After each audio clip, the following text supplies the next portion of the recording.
बर्फ से ढका हुआ देहरादून, एक शहर जहां शांति भी है और अंधेरा भी।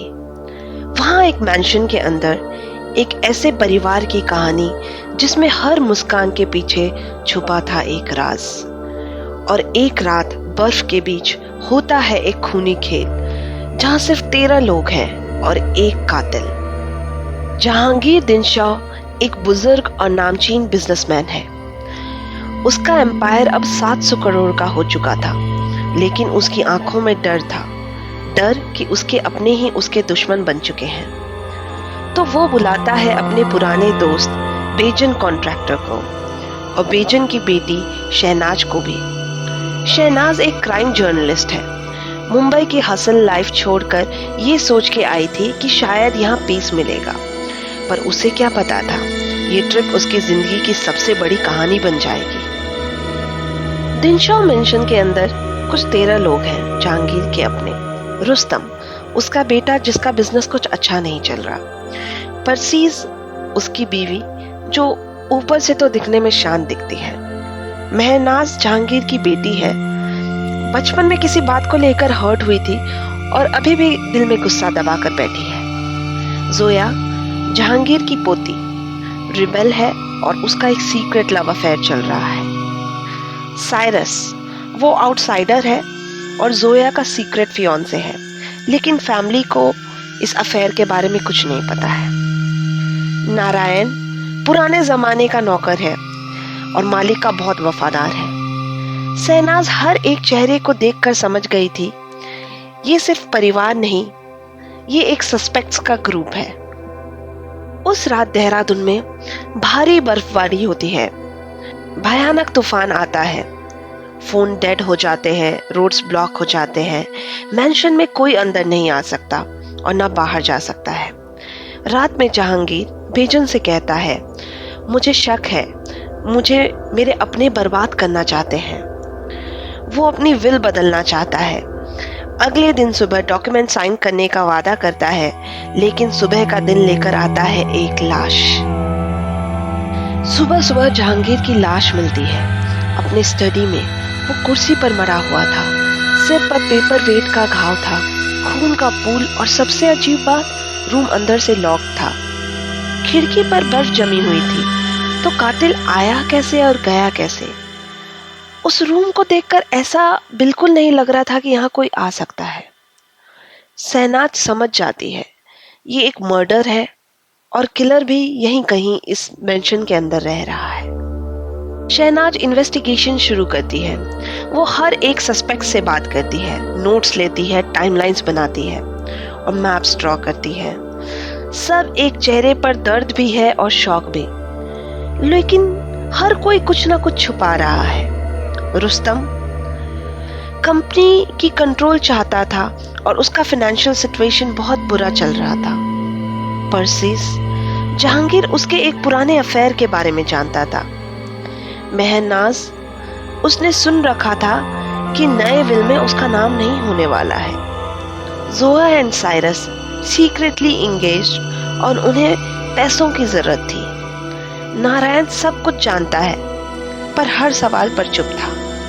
मेंशन के हर कोने में सन्नाटा है, लेकिन शहनाज के दिमाग में तूफान है। उसने डिसाइड कर लिया था ये केस सॉल्व करके ही वापस जाएगी और सबूत कहीं ना कहीं उसी मेंशन में छुपे थे। सबसे पहले शहनाज वापस गई जहांगीर के स्टडी रूम में। उसने सीन को बारीकी से ऑब्जर्व किया, पेपर वेट का पोजीशन, खून का एंगल और सबसे इम्पोर्टेंट लॉक्ड रूम का मैकेनिज्म। वहीं पास में फायर प्लेस में उसे मिलता है एक आधा जला हुआ कागज, लास्ट विल एंड टेस्टामेंट। ये वर्ड्स मुश्किल से पढ़े जा रहे थे। शहनाज समझ गई जहांगीर ने सच में विल बदलने की कोशिश की थी। वहीं हॉल के दूसरे कोने में एक लेदर ग्लव मिलता है, सिर्फ एक। ये किसका हो सकता है? शहनाज ने चेक किया कि मेंशन का सीसीटीवी कैमरा भी चल नहीं रहा था। मर्डर वाले दिन ही उसके वायर्स काटे गए थे। सबसे बड़ा क्लू गायब था। जहांगीर हमेशा एक छोटा सा वॉइस रिकॉर्डर रखता था अपने थॉट्स रिकॉर्ड करने के लिए। बेजन को भी उसने बताया था, मैं सब कुछ रिकॉर्ड कर लेता हूँ। पर वो वॉइस रिकॉर्डर भी कहीं नहीं दिख रहा था। जैसे जैसे शहनाज के हाथ क्लूज लग रहे थे, वैसे वैसे घर वालों की मुस्कान उतर रही थी। अब शहनाज घर वालों की कहानियों में वो बातें ढूंढ रही थी जो वो छिपाने की कोशिश कर रहे थे। अब सारे सबूत कंफ्यूज करने लगते हैं। शहनाज एक जगह गई जहां लोग अक्सर नहीं जाते, एटिक। वहां उसे मिलता है ऐसा कुछ जो कि केस का डायरेक्शन ही बदल देता है। एटिक में एक पुरानी किताब के पीछे उसे वॉइस रिकॉर्डर मिलता है। रिकॉर्डर ऑन करते ही जो सुनाई दिया वो बहुत चौंकाने वाला था। जहांगीर का लास्ट रिकॉर्डेड मैसेज। मुझे शक है कि ये सब एक साजिश चल रही है और अगर कुछ हो गया मुझे तो मेरा कातिल वही होगा जो मेरा सबसे करीबी है। यह सुनकर शहनाज का दिल जोर से धड़कने लगा। वह समझ गई कि आखिर कातिल कौन है। कातिल था वो इंसान जो सब जानता था, सबकी कमजोरी। वो इंसान जिसने सबके राज जाने, सबकी कहानियां सुनी और एक ऐसा प्लान बनाया जिसमें बर्फ, वक्त और भरोसा तीनों का इस्तेमाल हुआ। वो था नारायण। सालों पहले जहांगीर ने नारायण के परिवार को निकाल दिया था, एक बिजनेस डील के चलते। नारायण ने सब कुछ छुपा कर रखा और इस मेंशन में सालों तक एक लॉयल नौकर बनकर रहा। जब जहांगीर ने विल बदलने का डिसाइड किया, नारायण ने सोचा कि यही परफेक्ट टाइम है।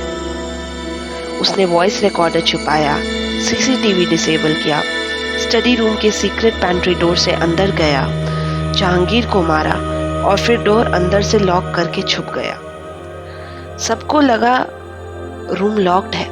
रियलिटी में नारायण बाहर आ चुका था बिना किसी को पता चले। फिर अगली सुबह पुलिस आई, सबूत दिए गए। नारायण कन्फेस करता है। जहांगीर की नई विल लागू होती है, लेकिन सबसे बड़ी जीत थी शहनाज की सच के लिए लड़ाई। शहनाज वापस मुंबई जाते हुए अपने नोटपैड में लिखती है। बर्फ सब कुछ छुपा देती है, लेकिन जब पिघलती है तो सच हमेशा बाहर निकलता है। क्या आपको पता है इस स्पाइन चिलिंग कहानी के पीछे कौन है? अ मर्डर इन देहरादून। ये एक कंटेम्प्रेरी इंडियन मर्डर मिस्ट्री है जिसे लिखा है सिद्धार्थ महेश्वरी ने, एक यंग ऑथर जिन्होंने सस्पेंस और फैमिली ड्रामा को एकदम सिनेमैटिक अंदाज में पेश किया है।